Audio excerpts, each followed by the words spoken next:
الله د عذاب نه یره پکار ده د الله عذاب به داسې نه ګورئ داسې عذاب د الله یي چې بې جړله ختمي دی فقطع دابر القوم الذين ظلموا الله دا عذابونه ذکر کی بیا وی د هغوی جلدې پرې شوي وي دغه ظالمان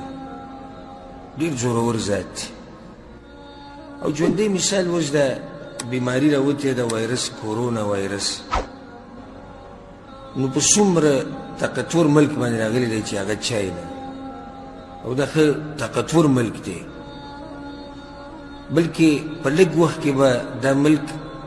داسې ویلی کېدو چې کوم حال د هغه و کوم تقدم د هغه و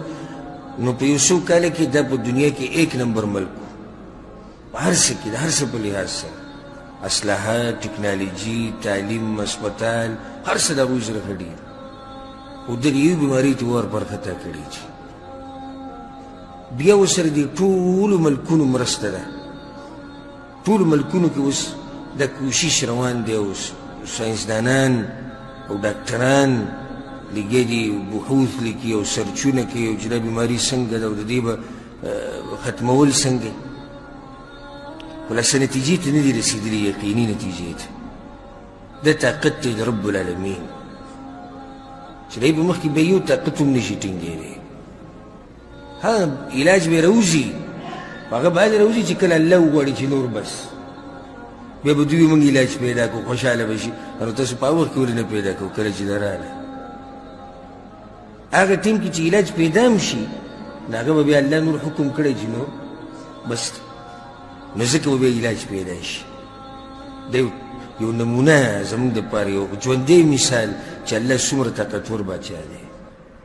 څومره طاقتور ذات دی داسې بیماري چې هغه دې کېږي نه بس وایرس د هغه ته ولګېد هغه دا ورته ولګېد فلاني ملک ته لاړو هلته لاړو دلته وشو او دنیا یې ټوله به سر رااخیستې نو الله دې موږ د هغه د عذابونو نه وساتي او الله دې مسلمانانو ملکونو ته خیر کړي او الله دې د کورونا او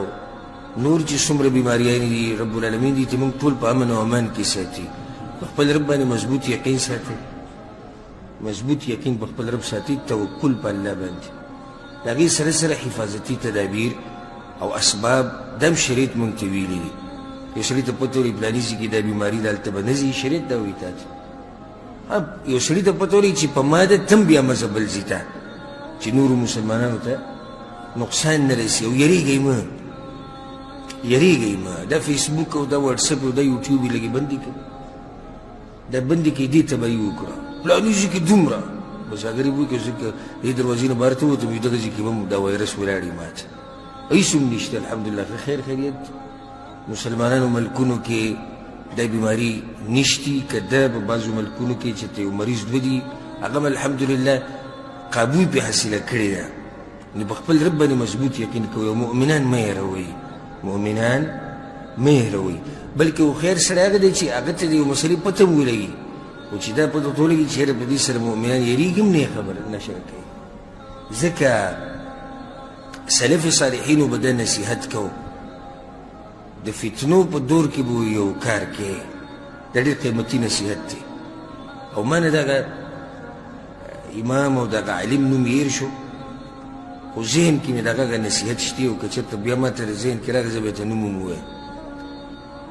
سلف صالحینو په دور کې او پخوا هغه دا نصیحت په هغه وخت کې کړی دی وایي د فتنو په دور کې به یو څو کارونه کوي نو یو کار یې پکې ذکر کړی دی وایي نه به خبرونه اورئ او نه به خبرونه خورئ ته به وایي چې بلکې زموږ د وخت خبره کوي هغه یوري خبرونه چې سړی اوري نو ښه په فتنو کې پرېوځي یره ډېرېږي او وخې ضایع کېږي او نورو ته یې چې اورئ